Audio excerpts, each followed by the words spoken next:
So we're going to talk a little bit about life and what life means to all of us. Life is our essence, it's our person, it's who we are. Life defines who we are and what we do. But life is in our hearts. It leads us as we go along our way. Life is our culture. Without life, you will not have a culture. We would not be able to exist without culture.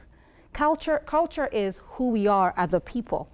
It is where you're from. It is what you eat, the little crackers over there. It is the language you speak. It is how you worship. It is your history. It is your person. Now, what does this have to do with anything that I'm standing here to talk about today?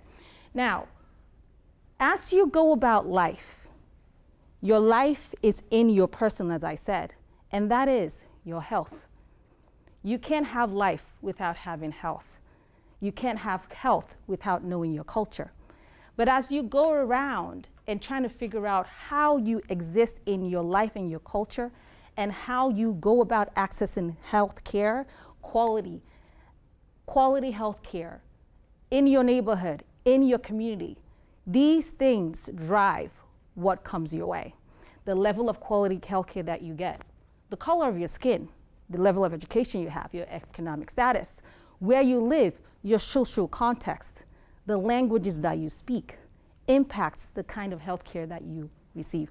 Whether you like it or not, it's the community that we live in. You have your doctor, you have your provider, whether it's a nurse practitioner, a medical doctor, a physician's assistant. Your provider is there to listen to you while you speak, but is your provider listening?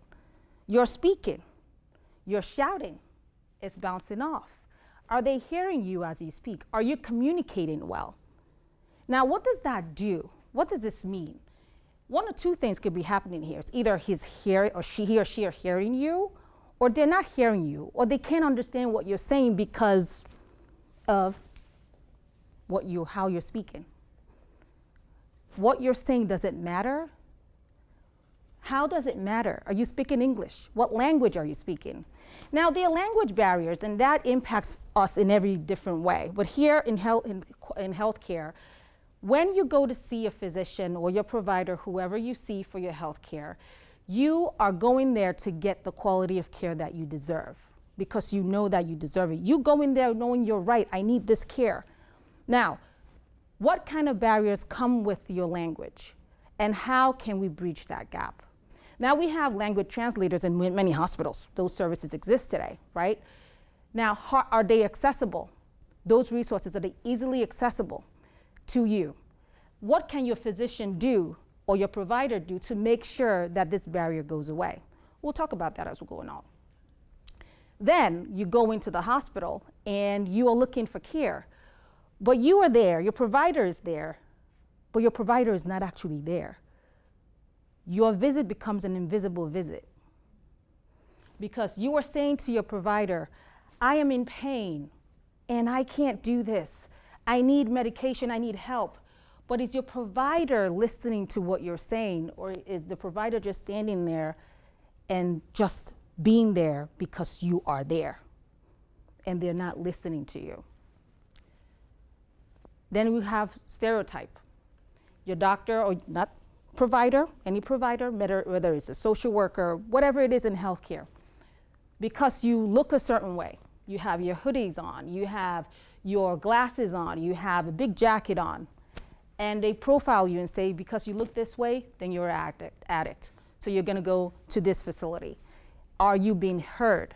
And is it being communicated the right way?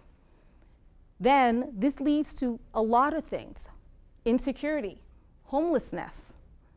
And what do we have to do to get this through? We need to stop. We need to stop as providers. And we need to take a deep look at who we are inside and say, is it time to say that I'm sorry? Reflect on what you're doing. Not saying you're sorry to your patient, because that patient maybe is long gone and maybe never gonna come back because of the attitude and the environment. But taking a step back and saying, I'm sorry, and I'm gonna do better. Now we have to talk about how we change our communication.